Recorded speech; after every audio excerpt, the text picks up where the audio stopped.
Engraçado É o Kim Bonner? falar uma coisa e na hora H fazer outra. MBL apoia Centrão vulgo eleições SP, né? Agora MMM falei apoiando Irã. Fala a verdade, Kim. Você é de centro ou deve muito ao MBL? Eu sou de centro? Por que eu sou de centro? Sei lá, pô. Fala uma posição de centro minha. Fala uma vez que eu vendi meu voto pro governo em troca de um cargo. Eu não me elejo com cargo. Eu não me elejo com emenda. O povo está cagando pra... Eu tenho 40 milhões de reais de emendas impositivas que eu recebo, independentemente de votar com o governo, porque são emendas impositivas individuais, e ninguém liga pras minhas emendas. Elas me dão um voto sequer. Chega numa eleição e fala, eu vou votar no Kim. Ah, é? Por causa de qual obra que ele fez? Fala, obra? Ah, é qual que é o hospital que ele ajudou? Pô, mandei dezenas de milhões de reais pro Hospital do Amor, lá de Barretos, de câncer. Pro Hospital de Base de Rio Preto. Pro HC da Unicamp. Pro HC da USP. Tô construindo construindo o 15º Batalhão da Polícia Militar aqui em São Paulo. Ninguém liga. E assim, na minha opinião, não tem que ligar mesmo. Porque o deputado não tinha que executar emenda, não. Emenda é uma... É que eu uso muito a palavra aberração, preciso escolher outra. Emenda é uma excrescência do sistema político brasileiro. Quem tem que executar é o executivo. Excrescência é uma excelente palavra. Gostou? Gostei, cara. Você tem que usar mais mesmo. Melhor do que aberração. Ou pelo menos mais rebuscado que aberração, né? Mas o meu sentimento pede aberração. Essa daqui é só pra puxar o nosso saco. Olha que legal. Leone Pizzoli mandou R$20. Que dia no É o Enéas agora. Kim e Kim Kataguiri monstros. Kim, fala um pouco sobre o início do partido e sobre o que se espera para 2026 financeiramente. Não, financeiramente ou economicamente? Ah, deve ser economicamente, vai.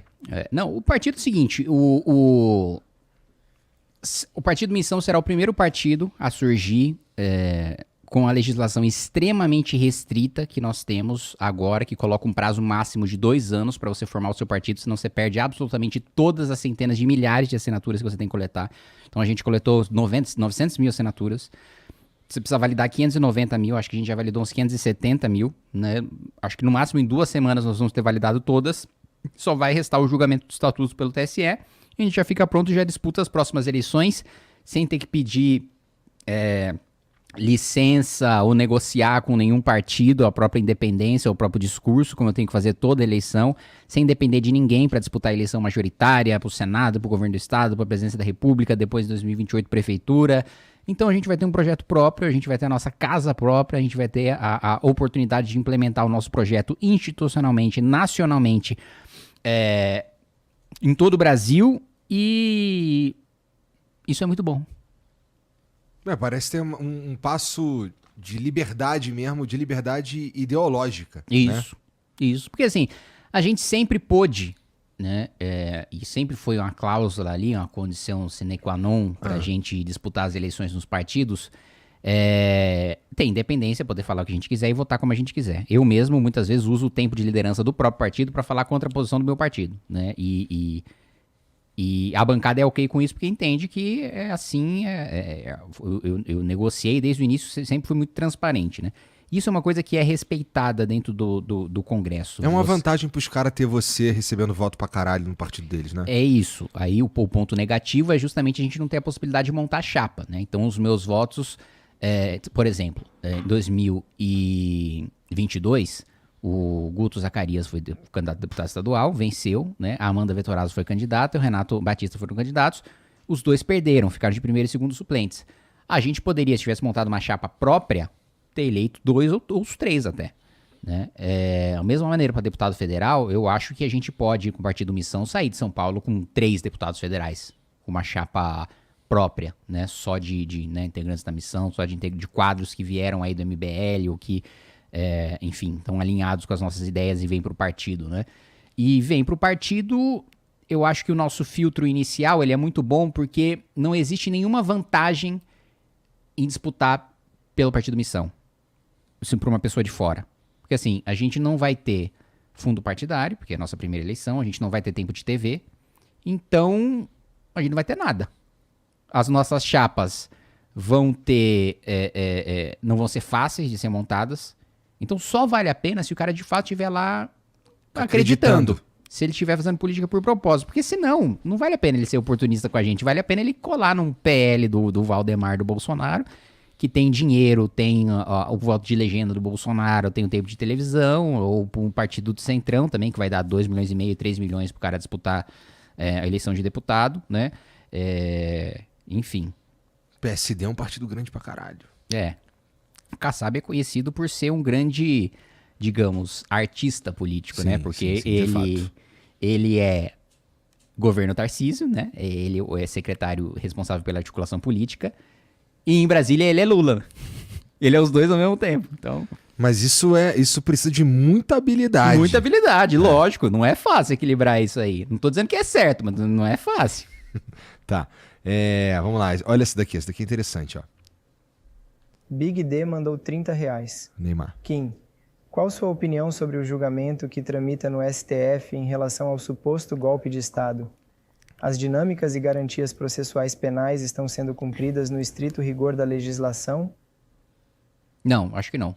Eu acho que sim, no mérito, né? Se a gente for discutir o mérito do processo, eu acho que sim, é inegável que o Bolsonaro chamou os 3 comandantes das Forças Armadas, né? Mostrou a minuta do golpe pra eles e perguntou quem iria apoiar, a ponto do comandante do Exército dizer o seguinte: eu não vou apoiar e se você levar isso pra frente eu vou te prender. Aí o Bolsonaro peidou pra trás e não fez mais nada. Mas isso configura... Peidar pra frente é difícil também. Não, você pode peidar e utilizar o impulso do gás, né? Pra... Entendi. Mas, independentemente disso, enfim, acho que houve a tentativa sim. Mas o processo não respeita garantias.